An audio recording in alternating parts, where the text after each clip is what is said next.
Food product के लिए रहता है, तो वो आपका एक कंपनी के लिए एक ही लाइसेंस नंबर होगा और एक ही प्रेमाइसिस के लिए एक ही लाइसेंस नंबर होगा। उसमें डिफरेंट आपका प्रोडक्ट आएगा।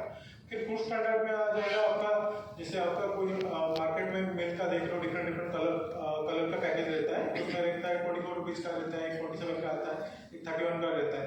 तो उसमें डिफरेंट क्या रहता है, एक रहता है आपका टोन मिल्क रहता है, एक स्टैंडर्डाइज मिल्क रहता है, एक डबल टोन मिल्क रहता है। तो उसके हिसाब से आप ऑल ओवर इंडिया आप जाओगे, एक टोन मिल्क मांगोगे तो वो 3% फैट ऑल ओवर इंडिया, वो 3% फैट ही आपको मिलेगा पैकेट प्रोडक्ट का। देन यूज ऑफ एडिटिव, अभी आप कौन सा एडिटिव कौन सा प्रोडक्ट के लिए एप्लीकेबल है, तो वो हम स्टैंडर्डाइज करते हैं। जैसे आपका स्पाइसेस में हमारा एडिटिव्स अलाउ नहीं है, या एमएसजी में कितना मिलीग्राम होना चाहिए आपका, जो आपका मैगी और नूडल्स में अगर एमएसजी ऐड करते हैं।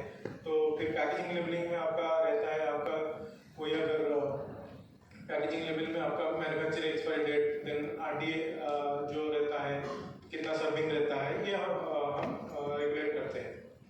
फिर कमिंग टू लाइसेंसिंग, तीन एक तो फॉस्को सिस्टम है जिसमें हम सारा आप रजिस्ट्रेशन हो या सेंट्रल लाइसेंस हो, स्टेट लाइसेंस हो, वो फॉस्को के थ्रू आपको अप्लाई करना पड़ेगा, that is food safety compliance system. और उसमें 3 कैटेगरी में डिवाइड किया है। एक बेसिक रजिस्ट्रेशन, दैट इज पेटी फूड मैन्युफैक्चर, अगर कोई हॉकर हो गया या कोई छोटा पान शॉप हो गया, कोई जनरल रिटेल शॉप हो गया, वो basic registration up to 12 lakh अगर उनका एनुअल टर्नओवर है, वो बेसिक रजिस्ट्रेशन में आ जाएंगे। फिर स्टेट लाइसेंस एमएसएमई सेक्टर, अगर कोई लेस देन 2 मीट्रिक टन और 12 लाख टू 20 करोड़ में उनका एनुअल टर्नओवर है, वो स्टेट लाइसेंस में आ जाएंगे। फिर आपका सेंट्रल लाइसेंसिंग में आ जाते हैं, जो 2 मीट्रिक टन पर डे का कैपेसिटी से ऊपर है, और भी depending on the kind of business वो सेंट्रल लाइसेंस में आते हैं। वो मैं नेक्स्ट स्लाइड में डिस्कस करूँगा।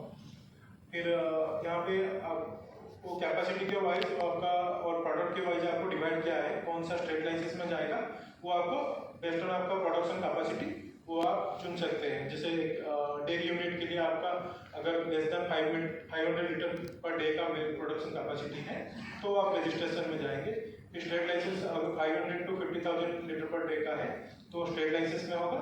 और सेंट्रल लाइसेंस के लिए मोर देन 50,000 लीटर का लिक्विड मिल्क का, और अगर ड्राई जैसे आपका स्किम मिल्क पाउडर वगैरह रहता है, तो उसके लिए आपका 2500 मीट्रिक टन का होना चाहिए।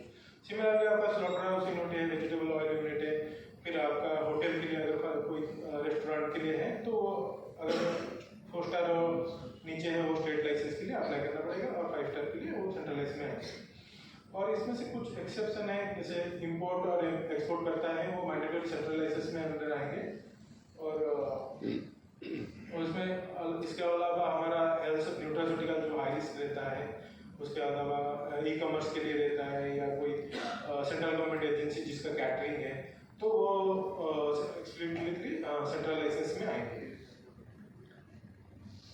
फिर आपको एक लोगो आपको हर प्रोडक्ट में मिलता है, तो आप जो ये 14 डिजिट का लाइसेंस नंबर रहता है, वो आप सिंपली आप कोई कंप्लेन करता है तो ये आप ट्रैक भी कर सकते हैं।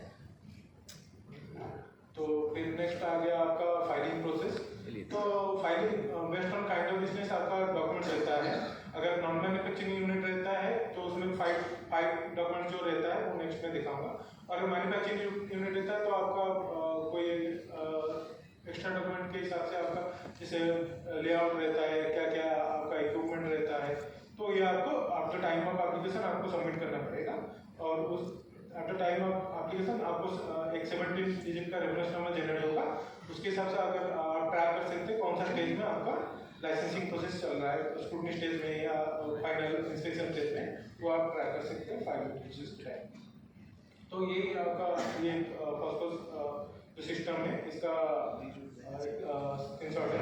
तो आपको यहाँ पे licence apply for licence, new licence के लिए या रिन्यूअल कर रहे हैं, तो ये टैब रहता है। अगर ट्रैक एप्लीकेशन में यहाँ पे आप ट्रैक कर सकते हैं। अगर आप एप्लीकेशन फाइल करने के बाद एप्लीकेशन किसके पास रहता है, तो ये नो योर ऑफिसर में, तो आप ट्रैक कर सकते हो स्टेट लाइसेंस में किस जिले में कौन सा ऑफिसर है, तो नो योर ऑफिसर में सेक्शन में आप ट्रैक कर सकते हैं। इसके अलावा आपका क्या क्या डॉक्यूमेंट्स रहता है, और क्या हेल्प डेस्क और रहता है। अगर कोई डिले हो रहा है तो आप डायरेक्ट हेल्पलाइन नंबर पे कॉल करके या मेल आपको मेल में आप शिकायत कर सकते हैं। तो ये हमारा एक जो आप स्टेट सिलेक्ट करने के बाद ये आपका काइंड ऑफ बिजनेस आ जाएगा। एक है आपका मैन्युफैक्चरिंग यूनिट है, तो मैन्युफैक्चर में आपका बहुत सारा डेयरी यूनिट रहेगा, वेजिटेबल यूनिट रहेगा, तो ये डिफरेंट काइंड ऑफ बिजनेस है।